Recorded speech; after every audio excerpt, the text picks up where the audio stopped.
Welcome back to the Fantasy Network, everyone. My name is, of course, Jimmy Nuts, and yeah, this is in a different location, isn't it? It surprised you just a little bit. I got to keep you on your toes. I wanted to film somewhere else. These wrap-ups are something that my loyal viewers always seem to watch. It doesn't bring in too many new people, so I said, you know what? They won't mind if I take a little break from the typical setup. I'm downstairs in front of my bay window. I see a wasp building a nest right above my window, so that's not good. But we're here today to put August 2023 in a nutshell, and then at the end of the video, I will be doing my random shuffle raffle thing to pick a book from one of my patrons to see what I'll be reading in September. I also have a planned read in September, which I'll talk about at the end of the video.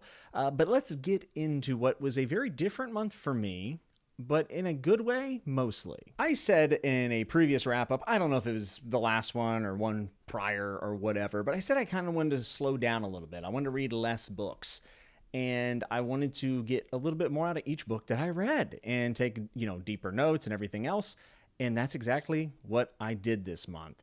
I started out very strong. I blew through the first two books, and one of them was one of the books that I pledged to read, and it was a random Patreon pick, which was Boy Parts by Eliza Clark, which was great. I'm reporting back to you just to say I feel weird about it. At the end of the month, everyone that's in my Patreon Discord always posts their wrap-ups, and when you see people completing 8, 12, 20 books in a month, and then you're sitting there like, I create book content for YouTube, and I read 4 books. You kind of take a look at yourself and you go, why does that feel weird? Because it shouldn't. 4 books in a month is outstanding. That would be 36 books in a year, and that's more than 99% of people, I think, at least adults, read in a year. So it is definitely one of those things I did not realize how inadequate maybe I would feel reading less books in a month. But overall, I enjoyed everything that I read this month.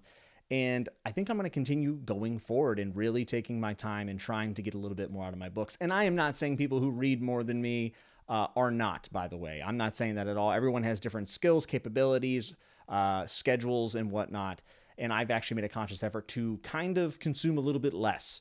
And I think it's going well. I hope the lighting isn't terrible. I have no idea what this is going to look like or sound like, for that matter. This is a traveling audio setup where I'm holding up my microphone. So if this video is just, dog water quality, I apologize. The common theme in August 2023 was the unreliable narrator, and was not by design, but I only read 4 books this month, and of the 4, 3 of them I would say have an unreliable narrator, and I have just decided that this is probably one of my favorite things an author can put in a book. I would also note that this month only really featured what I would say to be one fantasy book, and it's kind of a sci-fantasy, a sci-fi book, a contemporary fiction book, or hot girl fiction, as a lot of people call it, and then a thriller / mystery / crime deal. So a varied month, but I'm not gonna lie, I miss my good old fantasy, and I'm excited to get into a little bit of that in September. So just overall, a lot of changes this month and a bit weird. Are you still with me? Good. We're going to go over what I started and finished this month, and that is number 1, Shadow of the Torturer, Beginnings, a Book of the New Sun by Gene Wolfe. Severian may be one of the most infamous unreliable narrators in all of fiction. And this is one that I've had on the docket for a very, very long time. I've had it recommended to me by multiple people, and I thought that it would be something I would enjoy. I knew that going into it, I needed to be in the mood for something maybe a little bit more challenging, a little bit more nebulous, and I think that was the right call, and I felt it in the month of August, and I said, let's do it. Did I enjoy Shadow of the Torturer by Gene Wolfe? Yes, immensely. I thought Shadow of the Torturer was just absolutely ridiculously fantastic. I any more hyperbolic, words I could use, I would. But simply put, I see why this is so special. I also see why the rankings of these books are in the 3s until you get a little bit further in the series, because it's polarizing. Actually, I think every book except for the last one I'll mention today all have 3-star ratings on Goodreads, somewhere in the 3 stars. And I think I might just make a video about all the books that I love that Goodreads seems to think are extremely middle of the road at a 3-star, because it seems all my new favorites from this year have been there. And some of the older ones too, like Grace of Kings by Ken Liu has a 3-star rating, and many, many others that I enjoy. So if you're looking for your next best read, I suggest go find some 3 stars on Goodreads. So I can understand why some people would not get down with a text that is this wild. I loved it. I thought it was tremendous. The unreliable narrator was very strong. It's my favorite unreliable narrator of the month as well. And the world. I love The Dying Earth. And I plan on doing a video about my favorite setting in fantasy or sci-fi, and that's The Dying Earth, and going into why that is, what I've read, what I want to read, and all these type of things. So I will actually be doing a video about The Dying Earth, setting or idea or world building or whatever, and that's going to be a lot of fun. But this has it and is one of my favorites when it comes to A Dying Earth. Gene Wolfe is heavily influenced by Jack Vance, who is then obviously influenced by Lord Dunsany, which I think is actually Dunsany, I think. I heard that I've been pronouncing it wrong my entire life. I don't know. Whatever. Book of the New Sun is off to a great start. I've already started into book 2. I'm reading it very slowly, and I did listen to the Alzabo Soup podcast along with it and was reading like 2 chapters a day, and that was the perfect pace to read this book. And one of the reasons why I didn't read a ton in this month is because I was going so slow through this, but it was worth every single second. I will warn you, if you've not picked up Book of the New Sun, it's polarizing, obviously, but I will say Shadow of the Torturer ends in chaos. I wouldn't even necessarily call it a cliffhanger. It is a cliffhanger, but that is almost underselling how startling it is and how abrupt it ends. And I don't think if you were to read book 1, you'd be like, that works as a standalone. That was fantastic. I'll get to the next one a year later. I think that's a terrible idea. I think that the Book of the New Sun, as from what I can tell after book 1, is probably meant to be read all the way through in one go, or at least in close proximity. I left my nut button upstairs, so I'm just going to mimic the nut button because this absolutely gets it. Nut. That if you're new, you have no idea what I'm talking about, but watch an old wrap up, you'll get it. So we move on from the Dying Earth world in a sci-fantasy setting with one of my favorite new protagonist, even though he's kind of a bad guy, and just beautiful writing from Gene Wolfe. And we move into a debut novel from a new author, and that is Eliza Clark's Boy Parts. This is not fantasy, and I like the cover, by the way. It's cool. Focus back on me. Cool. I love this book. It is not something that I would typically read. I think a lot of you viewers who come to the Fantasy Network to get fantasy recommendations, I like Cormac McCarthy and I read a variety of things. Some of you might be like, what in the world is this? So some people consider this to be hot girl fiction, which is, taking a look at maybe the more grotesque side of feminism. This book specifically follows someone that is a mess. This book has been described as the female American Psycho, and I see why. It is its own thing. It's not a one-for-one copy by any means, but holy cow, it's depraved. I can't talk too much about it because this is an unreliable narrator. And the way it is written at times seems to flow so well. It is written very stylistically that feels very modern. I could see people writing and talking just like this, and it's written in the way that it would be spoke, which I think is actually really cool. However, there are times in this book where you're like, wait, what? And it's almost confusing at times, and then you realize that the character that you're following and listening to is an absolute nutcase. So if you're looking for something to jump out of the fantasy genre, you want a palate cleanser, it's a very short book. Eliza Clark also narrates the audiobook. I thought it was fantastic. I read this in one day. It's under 300 pages. It might be under 200 pages. No, it's just under 300 pages. Couldn't remember. Did a lot of this on audio. Thought the audio was really good. Did it all on a plane ride. And just, wow. Very, very weird. Very disturbing.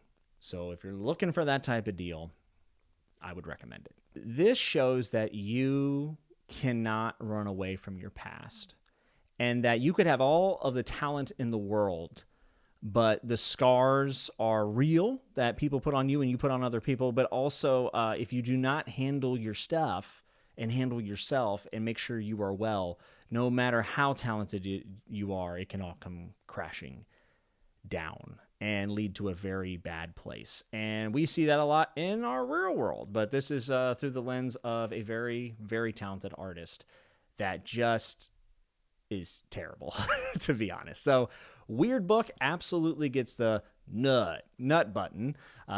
I really should have brought that button down here because people are watching for the first time have no idea what I'm talking about. The third book that I finished here in this month, actually, I think it was the last book I finished technically, but I wanted to lump it in with the unreliable narrators, and that is one that has been recommended to me by many of you commenters out there, and that is Annihilation by Jeff Vandermeer. Book one in a trilogy, but a lot of people say you can just read this one and move on. I am going to read the sequels, but not anytime soon. I really liked Annihilation. I really enjoyed Jeff Vandermeer's prose. I enjoyed his approach to the story and how kind of, and this not as intense as Gene Wolfe, but vague. There's things that are very vague. You have an Area X that seems to just end in treachery anytime someone's sent into it. It's like this slice of land or area that the world is trying to figure out when they send people in there. It's like completely untouched by humans. It's very strange. And this book is not one, when you finish it, it is very short, but when you finish it, you're not going to come away from it with all of the answers. It is very ambiguous, and I think the book is actually better because of that. And we get the biologist's point of view in this group, and they don't necessarily get along. There's a lot of motivations that come out as the story goes along for people that are within the group, and I really enjoyed the roller coaster that this took me on. A short, sweet, but still had a lot to dig into. Also was made into a hit movie, which I also very much enjoyed the movie. I would say I enjoyed the movie as much or more, possibly, than the book, but I need to rewatch it because it's been a few years. But if you're looking for a short sci-fi with an unreliable narrator in a very mysterious area that people are journeying into, in somewhat of almost a psychedelic experience. Maybe, possibly. Someone else tell me if that's accurate. Check it out. It would be very good. This is not going to get the nut button. Not quite there. I've heard the sequels are very hit or miss for people, but maybe one of them will get it. I did order Born by Jeff Vandermeer. I've heard that is actually his best book. We'll see. Breaking away from the unreliable narrators and everything else, weird settings, weird societies. We have The Girl Who Played with Fire, book 2 in the Millennium Trilogy. I thought Girl with the Dragon Tattoo was fabulous. One of the best books I've read all year, so I read the sequel, and it was also great. Not as good as Girl with the Dragon Tattoo, though I don't know how any book would live up to that, following it up. So the fact that Stig Larsson decided to actually attempt it, he gets my kudos, absolutely. So I'm going to be making a bigger video about the story about this trilogy and behind the trilogy and Stig Larsson and what happened with Stig Larsson and his series, and then obviously the movie adaptations as well. So if you're looking for any kind of content, my opinions on the books or anything else, that'll be coming in a later video. But just know, I loved book 2. It's well worth reading, and I am about 50% through book 3 right now. I would say so far it's been my least favorite, but I will finish that in September and give you my full thoughts. Even if that book ends up falling on its face somehow in the last 50%, I would still say this trilogy is a must for people who want to read anything that is just thrilling. And that's it. I started a lot of books this month, but I just haven't finished them. I started The Mirage by Kevin Ruff. I heard Dan Wells recommend this book on the Brandon Sanderson Intentionally Blank podcast, and he was talking about how it was a alternate universe where 9/11 happened on 11/9, and the World Trade Center in the center of the world was actually in the Middle East, and Christian fundamentalist terrorists flew planes into the towers that are in the Middle East. So it's like a flip, and I thought that sounded kind of interesting because I like alternate history and alternate universes and stuff, but I thought it also had the potential to be very corny, and some of it is. Some of it's very corny. There's like a Green Day type of band. Instead of American Idiot, it's Arabic Idiot, like stupid stuff like that. Like if you grew up in that time period, you know what I'm talking about.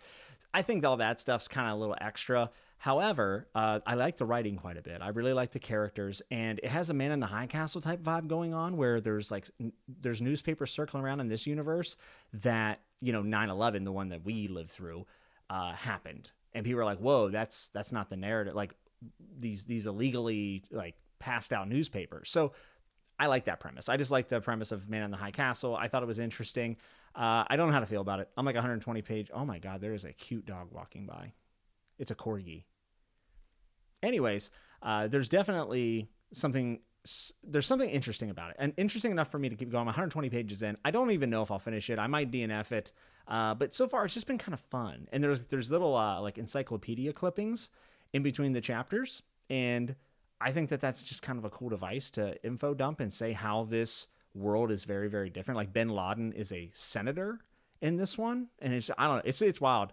So if you're interested in that, it might be cool. But I started that this month, third book in Millennium, and then I also started Claw of the Conciliator, book 2 and Book of the New Sun. And what else am I reading? Prophet of Adan by Philly Chase. And I'm still reading Anna Karenina very, very slowly. Oh, I did read Shawshank Redemption by Stephen King because I started different seasons. I'm going to read one. There's 4 novellas in there, short stories or whatever. And I'm going to read those like one a month for the rest of the year, I think. And I read Shawshank Redemption. I think it's one of my favorite King things I've ever read. It is absolutely brutal. And I need to watch the movie again and see what I think about the comparison. But yeah, Shawshank Redemption was 118 pages and super, super good. So I like that quite a bit. But now it's your favorite time and mine. And I have people right outside my window on the sidewalk looking in. They're pointing at me. Their kids are looking at me laughing. They're like 3. This is embarrassing. It's time for the Patreon pick of the month. It's time for the Patreon pick for September 2023. And I apologize, I have to reach over here. Usually I have a computer screen with all the picks up on it. I'm going to be doing it off my phone this time. We're just going fast and loose with this and having fun. I'm trying to put a little less pressure on making everything perfect whenever I do these videos, especially these ones, because I know the people who watch these are people who have been around a long time for the most part. So let's find out what my patrons have in store for me. And I want to thank all my patrons so very, very much. And let's find out what my Nights Watching Kings are to pick for me in September 2023.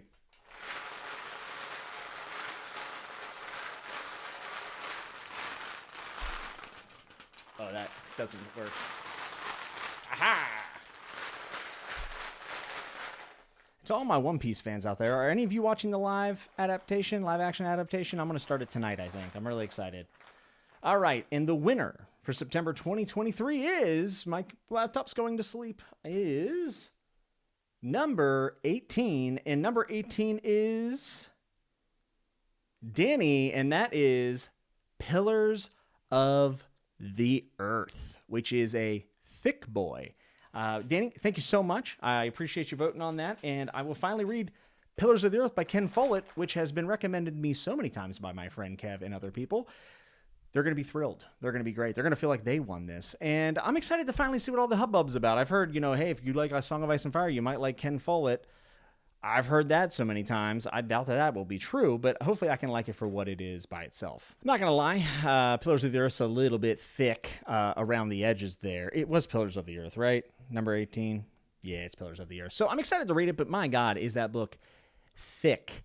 And I have another thick book that I'm planning on reading in September, which will kick off reading Otherland by Tad Williams for the rest of the year. There's 4 books I'll be reading in September, October, November, and December, and I'll be starting off with book 1 here in this month. So that's a 1,000-page book, I think, and then Pillars of the Earth's a 1,000-page book. So I'm probably going to read those 2 and The Claw of the Conciliator, and that'll probably be about it, unless I can fit some other stuff in. I really want to read Silver Spike by Glenn Cook, book 4 in the Black Company, like so bad. And I also want to read book 4 of the Amber Chronicles. I really need to get to that as well. But we'll see. I'm only going to pledge to those 3: Claw, Otherland, and Pillars of the Earth. I got to get a jump start. And this month is very, very busy, which is why I want to give a little bit of an update on the content coming up on the channel for September. So usually Chatting with Nuts is every 2 weeks. Unfortunately, I have things going on this month that I have pledged to that are very important that I cannot reschedule. So the next Chatting with Nuts will be September 22nd, and that might be the only episode we get in September, but my guest will be the author of the Combat Codes, Alexander Darwin, also a jiu-jitsu black belt, who has been a friend of mine now for probably 3 years. And I did a cover reveals for him back when he was Self-Pub. He's been picked up by Orbit, and his fantasy book is being mentioned in the New York Times and other places that are a big deal. So congratulations to him, and I cannot wait to chat with him on Chatting with Nuts. I think it's going to be an excellent episode. That will be 7:30 p.m. Eastern Time, September 22nd. And the only other thing out of the norm that I wanted to talk about was I will be doing a Man in the High Castle spoiler chat with Gregory B. Sadler, Dr. Gregory B. Sadler, former guest on Chatting with Nuts. And we are going to be talking about the Oracle and Man in the High Castle, the TV show as well. And it's going to be a live stream on October 5th at 8 p.m. Eastern Time. So I would love for everyone to check that out. I just realized that's in October, not September.